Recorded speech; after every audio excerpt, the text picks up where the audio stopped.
For decades, the conflict between Israel and Iran played out in the shadows. Cyber attacks, targeted assassinations, and proxy skirmishes kept the violence contained. Now, that containment has collapsed into a public, global standoff. Iran has shifted its military doctrine. Instead of relying purely on deniable proxy attacks, Tehran has launched direct ballistic missile strikes against Israeli territory, a massive escalation crossing a red line that stood for half a century. This map shows the vital maritime trade arteries of the Middle East. The fighting has spilled into these waterways, with strategic choke points like the Red Sea and the Strait of Hormuz facing blockades and drone strikes, threatening the flow of global commerce. To secure that trade and protect its regional ally, the United States has deployed carrier strike groups to the Mediterranean and the Persian Gulf.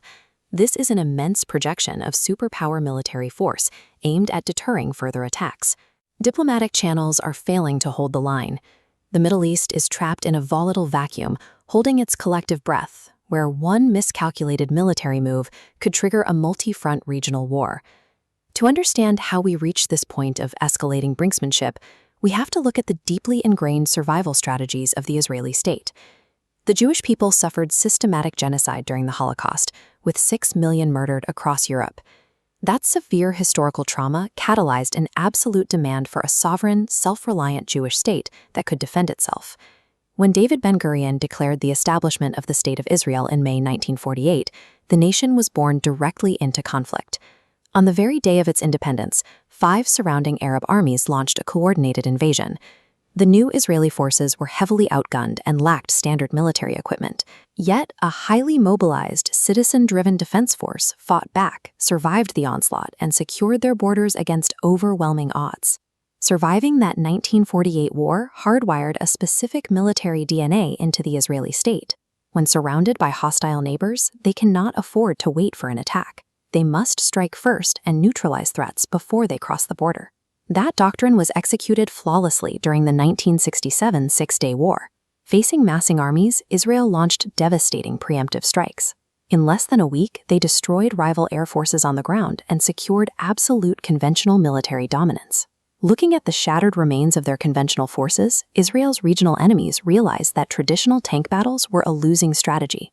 They were forced to adapt to asymmetric, irregular tactics. This initiated the era of the Shadow War.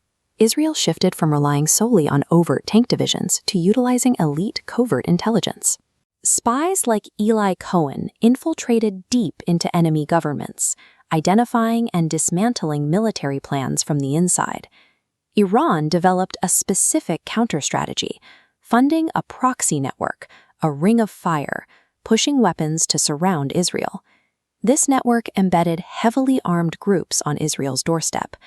Hezbollah established a massive military presence in Lebanon, while Hamas took control of Gaza. These proxy forces are not lightly armed rebels. They are heavily equipped with rocket artillery, drones, and advanced munitions, creating an entrenched capability for sustained warfare without Iran having to formally declare a conflict. The stakes of this shadow war peaked when Israel covertly stole tens of thousands of documents from Tehran. This atomic archive exposed Iran's secret nuclear program, highlighting the ultimate existential threat Israel was trying to sabotage from the shadows. Now that the covert war has spilled into open, ballistic conflict, Israel's technological defense infrastructure is facing its ultimate stress test. Systems like the Iron Dome, which intercept incoming rockets, are the primary physical safety net keeping Israeli cities intact. The violence also threatens to unravel years of painstaking diplomatic progress. Recent agreements like the Abraham Accords, which normalize ties between Israel and several Arab nations, are being severely strained by the regional fallout. It is a stark contrast to the 1978 Camp David Accords, where state leaders could sit at a table and end a conventional war.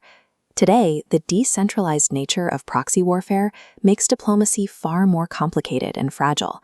The safety nets are disappearing. A single failed interception or a miscalculation against the proxy network could trigger a massive chain reaction of retaliatory strikes. The battle for survival in the Levant is no longer a localized struggle. A breakdown in this standoff would force global superpowers to intervene directly as oil prices spike and the maritime